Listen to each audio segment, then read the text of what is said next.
All right, so today's topic of discussion is how to improve your creativity and your decision-making skills.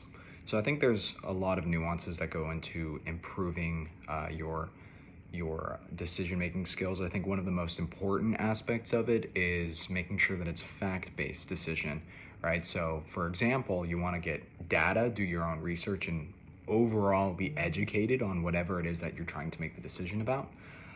I think that doing that allows it to be a fair, objective decision, making sure that it gives you the best possible solution. There's a couple things that the chapter mentions. I think it talks about two things. I believe it's conscious and unconscious decision making.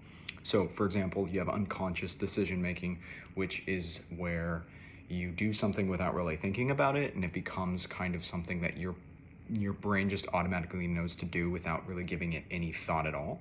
And the example, I believe, was when somebody in front of you while you're driving, they hit their brakes, you see their brake lights, and you know to slam on your brakes or to lightly press your brakes, really kind of depending on the scenario.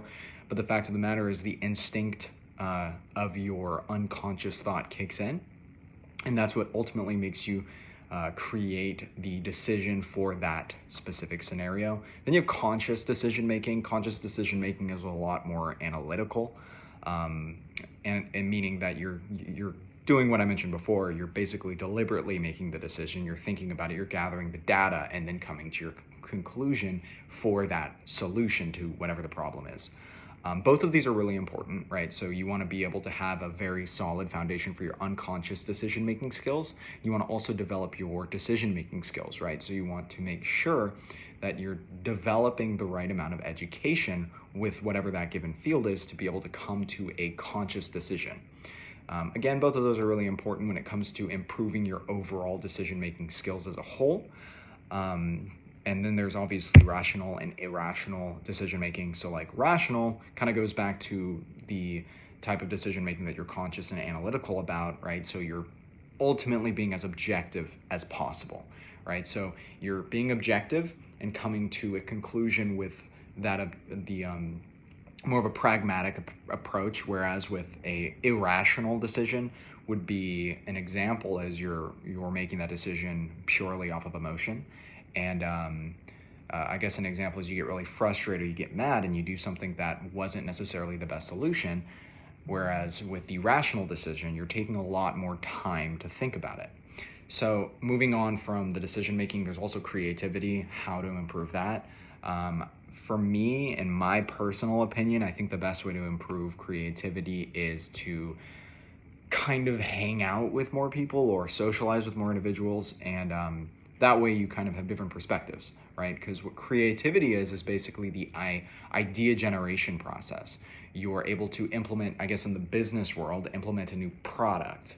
If you're an entrepreneur, it's important that you have a creative mindset, right? So you look at the data, you look at the problems, and then you come up with a solution, right? So being able to create that idea is ultimately the foundation of what creativity is. And like I said, the best ways to do this is by surrounding yourself with a lot of people, asking a lot of questions, kind of having an overall rounded perspective about both opposing sides. This is also the case for decision making. You want to make sure that you're educated on both sides, right? You want to know what other people think, and you want to know what you think. Compare and contrast, you come with your creative solution, and you also conversely come up with your creative or non-creative decision. And that's how you come to improving both your creativity and you come to improving your decision-making skills. There's also a couple things that you can improve your creativity with is just implementing some form of change into your life. It could be something small, it could be something big, doesn't really matter. Just not routinely doing the same thing.